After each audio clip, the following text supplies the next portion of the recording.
बड़े बुजुर्ग कहते हैं कि धनुष से निकले बाण और जवान से निकले शब्द कभी वापस नहीं आते हैं। शब्दों का इतना महत्व है कि अगर हम इनके परिचय से वाकिफ न हो तो न्यूज़पेपर की खबर और एग्जाम पेपर के क्वेश्चन को समझने में हमें काफी मशक्कत करनी पड़ती है।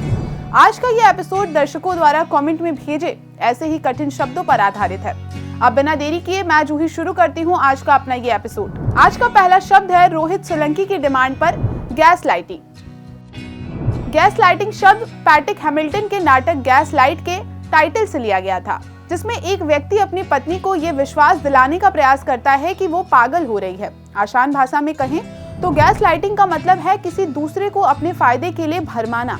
ये वर्ड वहाँ यूज किया जाता है जब कोई व्यक्ति या कोई ग्रुप किसी दूसरे व्यक्ति को धोखे से या उस पर हावी होकर उसके विचारों, यादों और वास्तविकता को बदलने का प्रयास करता है और उसके विवेक या समझदारी पर उसे ही संदेह करने के लिए मजबूर करता है। इसका असर ये होता है कि पीड़ित व्यक्ति अपने विचारों और काबिलियत पर संदेह करने लगता है, जिससे व्यक्ति को भ्रम पैदा होने के साथ उसे आत्मविश्वास और आत्मसम्मान की हानि होती है। आज का दूसरा शब्द है हमारे दूसरे यूजर की डिमांड पर ई स्मोकिंग। जब ट्रेडिशनल सिगरेट को छोड़कर लोग धूम्रपान करने के लिए ई सिगरेट का प्रयोग करते हैं तो ई स्मोकिंग कहा जाता है। ई सिगरेट असल में बैटरी से चलने वाला एक टूल है जिसके जरिए लोग एरोसोल सूंघते हैं। एरोसोल ई लिक्विड को गर्म करके प्रोड्यूस किया जाता है, जिसमें आमतौर पर निकोटीन, दूसरे फ्लेवर्स और केमिकल होते हैं। ई सिगरेट को ई हुक्का, वेपोराइजर सिगरेट, वेप पेन भी कहा जाता है। ये यूएसबी ड्राइव और पेन जैसे आकार में मिलती है। इसके केमिकल फेफड़ों और कार्डियोवास्कुलर से जुड़ी समस्याओं को जन्म देते हैं। इन्हीं यूजर्स की डिमांड पर शामिल किया गया आज का तीसरा शब्द 3D प्रिंटिंग। 3D प्रिंटिंग का मतलब होता है किसी डिजिटल दिख रही वस्तु को समान लंबाई, चौड़ाई और ऊंचाई के हिसाब से बना देना। 3D प्रिंटिंग में किसी भी सामग्री, तरल या पाउडर, प्लास्टिक, धातु, सीमेंट, कंपोजिट, जैव सामग्री का यूज किया जा सकता है।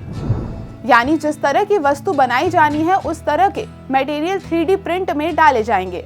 इसके जरिए हेल्थ सेक्टर में टिश्यू इंजीनियरिंग और कृत्रिम मानव अंगों को बनाया जा रहा है। इसके अलावा मैन्युफैक्चरिंग, शिक्षा, अंतरिक्ष और सुरक्षा के क्षेत्र में भी इस प्रिंटर का उपयोग किया जा रहा है। इसी तकनीकी से साल 2021 में भी IIT मद्रास के एक स्टार्टअप ने एक मकान बनाया था। आज का चौथा शब्द है मोनिका रघुवंशी के कमेंट पर आधारित carbon capture and storage. Carbon capture और स्टोरेज का मतलब है कि ग्लोबल वार्मिंग को कम करने के लिए कार्बन डाइऑक्साइड को वायुमंडल में छोड़े जाने से पहले को कैप्चर करना और स्टोर करना। कार्बन कैप्चर टेक्नोलॉजी के जरिए बड़े कारखानों और पावर प्लांट से कार्बन डाइऑक्साइड को कैप्चर करके दूसरी जगह भंडारित किया जाता है, जिससे ये वातावरण को नुकसान न पहुंचा सके। ऐसा करने के लिए कारखानों की चिमनी पर सॉल्वेंट फिल्टर लगाया जाता है। इसे स्टोर करके गहराई में इंजेक्ट कर दिया जाता है। इसके अलावा इसका इस्तेमाल प्लास्टिक बनाने, ग्रीन हाउस पौधों को उगाने और कार्बोनेट फिजी पेय बनाने में भी किया जा सकता है। आज का पांचवा शब्द है प्रमोद राय के कमेंट के बेसिस पर जीरो FIR। जीरो FIR एक ऐसी प्रथम सूचना रिपोर्ट यानी FIR है जिसे क्षेत्राधिकारी की परवाह किए बिना किसी भी पुलिस स्टेशन में दर्ज किया जा सकता है। इसे शून्य FIR कहा जाता है क्योंकि इसमें कोई क्षेत्राधिकारी संबंधी बाधा नहीं है। इसे तुरंत पंजीकृत किया जा सकता है और इस FIR को 0 नंबर दिया जाता है। जीरो FIR तभी दर्ज की जाती है जब किसी पुलिस स्टेशन को किसी संज्ञेय अपराध के संबंध में शिकायत मिलती है। इसे पीड़ितों के शीघ्र निवारण को सुनिश्चित करने और शिकायत दर्ज करने की प्रक्रिया में अनावश्यक देरी या बाधाओं को रोकने के लिए पेश किया गया था। जीरो FIR मिलने के बाद संबंधित पुलिस स्टेशन नई FIR दर्ज करता है और जांच शुरू करता है। आज का हमारा आखिरी शब्द है large language model.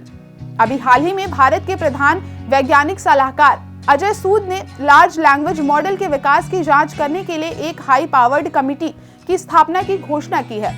Large language model एक प्रकार का AI यानी आर्टिफिशियल इंटेलिजेंस का एल्गोरिदम है। ये language model deep learning technique को यूज करके बनाया जाता है, जिसके चलते ये लैंग्वेज मॉडल किसी नए करंट को समझने, उसे छोटे करंट में कन्वर्ट करने, उसे आउटपुट में बदलने और उसके बेसिस पर भविष्यवाणी करने में सक्षम होता है। इस मशीन लर्निंग मॉडल की सबसे खास बात यह है कि नेचुरल लैंग्वेज प्रोसेसिंग पर काम कर सकता है।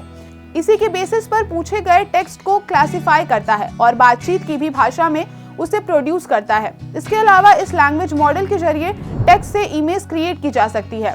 कोडिंग की जा सकती है और मशीन के साथ चैट की जा सकती है। तो ये थे पिछले हफ्ते के कुछ महत्वपूर्ण शब्द। अगले हफ्ते हम फिर हाजिर होंगे कुछ नए शब्दों के साथ और जानेंगे उनके रोचक अर्थ। अगर आपके मन में करंट अफेयर से जुड़ा कोई शब्द हो जिसका अर्थ आपको जानना हो तो कमेंट करके हमें जरूर बताएं। बहरहाल अभी के लिए हमें दीजिए इजाजत। नमस्कार।